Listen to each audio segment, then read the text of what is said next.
Yeah, selfies are pretty scary, but they don't have to be. This video will teach how to do gender-affirming selfies that won't be as scary, hopefully.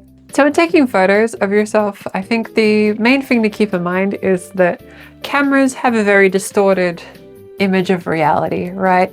Sometimes you'll look amazing in the mirror, but once you take a photo, it won't look great, or vice versa.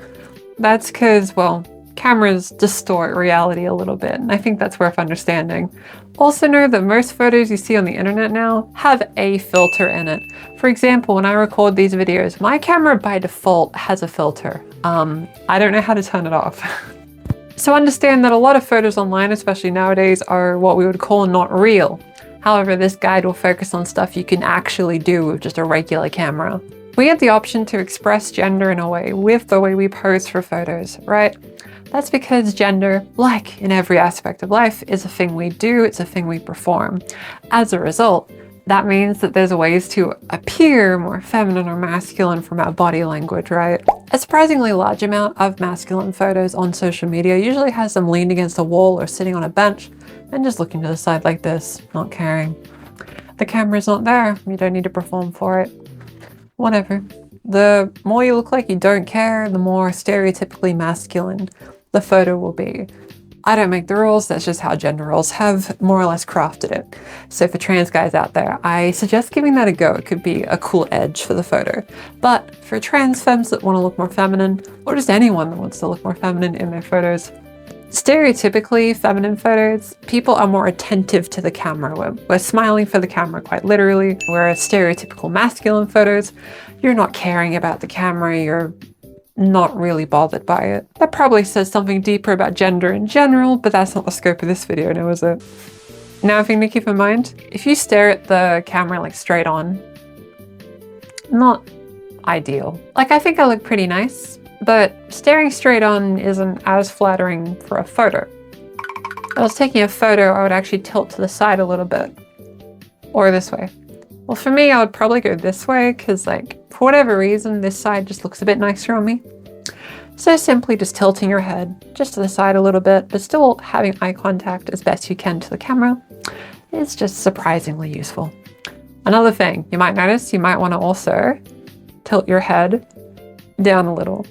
It sounds super simple, but doing so can help make the photo a bit more cutesy. Up here versus down here. As you can see, for whatever reason, this looks way more cutesy than up here. Now, this still looks cute. There's nothing wrong with this. But for whatever reason, it just looks so much nicer down here. It's such a pointless little difference, but it makes all the difference. Equally so, if we head to the front, I mean, smiling here and being cute. I'm ready, I'm ready. No, you ain't. It kind of gives class picture energy. I think part of the reason passport photos and class pictures at school look so not great is because you have to stare dead on because the photos are for your identification. But when making a photo for the sake of being quirky on the internet, you can do what you want. So just keep in mind having a straightforward, looks alright. A little bit further down, looks a bit better. When doing these kind of photos, whether your mouth's open or closed, it doesn't really matter. However, understand that beauty trends nowadays prioritize keeping your mouth closed. The reason for that, unfortunately, and this is beyond the scope of this video, unfortunately, supermodels will attempt to have the least amount of expression in their face so that their skin will look more flat and perfect and without wrinkles. The horrors. To demonstrate that, if my face looks really blank, any imperfection's a little harder to see. Whereas if I'm like smiling really brightly, you can see a little bit of me. And like, that's fine. There's nothing wrong with that. You don't normally see this on camera. It's really subtle. That's because I'm still really young, but it'll like become more pronounced over time, and that's fine. However, if you make your selfie all the way over here, you can't see it because I'm over here. So just bear in mind, a lot of supermodels will do everything in their power to ensure their face is perfectly still, not moving an inch. Which is why when you see a lot of supermodels do acting roles, they're not really acting, now are they? You're allowed to smile, I promise. It's perfectly fine. Trends be danged. For anyone who wants to see more femme in their photos, I find smiling is really effective. Reason for that is just the face looks really bright and happy and just a bit more stereotypically femme rather than kind of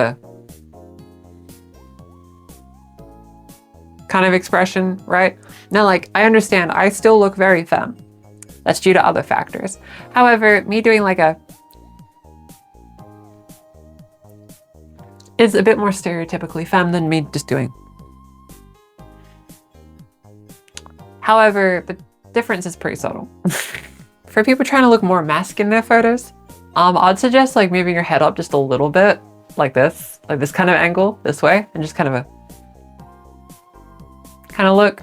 You're still smiling, but if you want to have a bit more teeth in it, yeah, that's perfectly fine. I think like having a head up here like this is a cool way to look a bit more mask, a bit more confident, chest out, that kind of deal, right? You can do it this way too. And you can even just have your head tilted like this way, and just a simple smile, that kind of thing. Now, bear in mind, I'm gonna look a bit femme doing these masculine poses. Can't say I was particularly good at being a guy, but hey, if the tips work. Just bear in mind when you're taking group photos or someone's taking a photo of you in general, you're not gonna look as supermodel-like compared to like, you know, a Twitch streamer doing a selfie to promote their stream. And that's fine. As an example, here's some photos of me in group photos. You don't really get to see me like this usually because, well, I make videos where I face the camera and I'm in full control. But here's some examples of some photos of me in group photos. But what can you do to help look a little more femme? Well, for one, don't just do this. Like, this is awkward. Even if you're trying to look stereotypically mask, I wouldn't recommend this either. For looking mask, just like having like a bit of weight on like one foot, having like maybe like an arm to like back here like this, just like yeah, something like this. Like, try to look like you're not really caring, but like you are caring, because that's how masculinity is expressed for some reason. You gotta have like, you know, just a bit of weight on one foot behind you. Have like a bit of arm back here, forward here. Have the head up like this just a little bit. Even a big smile, nothing wrong with a big smile. And that's one option. Can like have hands in your pockets or something. Just imagine these are pockets. Again, I don't really own many pockets, but when doing group photos, you can go in those pockets and just have this kind of thing, tilt to the side. But not too much, because if you do too much into your hip, it'll look maybe a little feminine. So like have it a little in. Yeah, there we go. Just avoid the kind of body language you'd see army people do in a movie. For femme posing, you want to have one hand on your hip and go to the side a little bit like this. And just let like one leg straight and the other bent.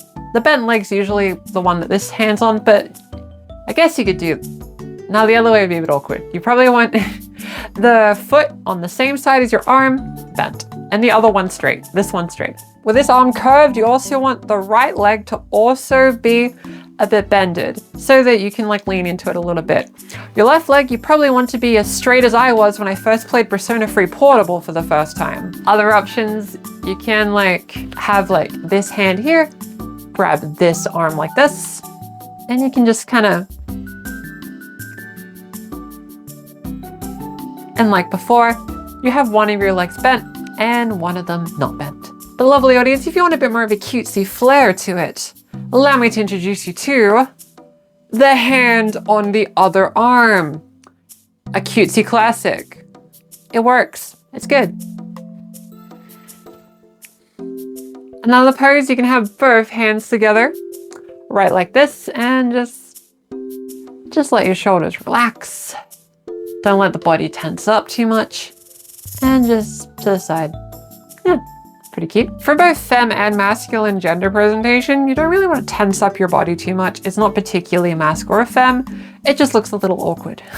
That applies to facial expressions too. You don't want to be too tensed up. If you have like maybe a bit too much, just a little bit more emotion, just a little bit. It's okay to have some emotion, I promise you.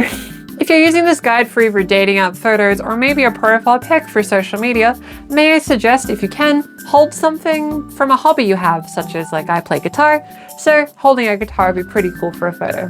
The last major thing I'll mention is that the way you use masculine or feminine posing or expression, it's important to keep in mind that you don't have to do this in a binary sense, right? For example, if you want to look like a cool girl TM or have that tomboy edge, borrowing a little bit from masculine presentation is really important, and vice versa. For example, if a trans guy wants to have like a slight more like femboy presentation, then you're welcome to grab some of the femme presentation stuff and mix it in. You gotta find your own blend, right? For example, a cool goth girl isn't gonna necessarily pose the same way as someone dressed like me, right? So experiment, find what gives you that flair, that look that gives you that sense of euphoria and joy. Find what feels cool. Do what feels good. Do what feels fun. That's what it's all about. All right, actress, thank you for joining us. Would you be able to give us a look of surprise? No, like surprise. I hope you enjoyed this look into selfie and gender expression. In this super digital world, obviously, we express ourselves a lot through these funny little pictures we do on our funny little scroll boxes. So as a result, we gotta make sure we at least have some fun with it, right? So I hope this leads to some really euphoric photos, and bear in mind that similar to how I'm using these really old photos of me, there could be a point of nostalgia one day, so try your best to hold on to your old photos. If you want to see more trans affirming content, be sure to hit the funny subscribe button, ring the bell, like the video, comment on the video. What do you like? What do you want? What do you want to see instead? Let me know. I post a trans related video every week. Yeah, that's right. Every week. It doesn't stop. As always, stay hydrated and know that you are valid. I'll see you next week.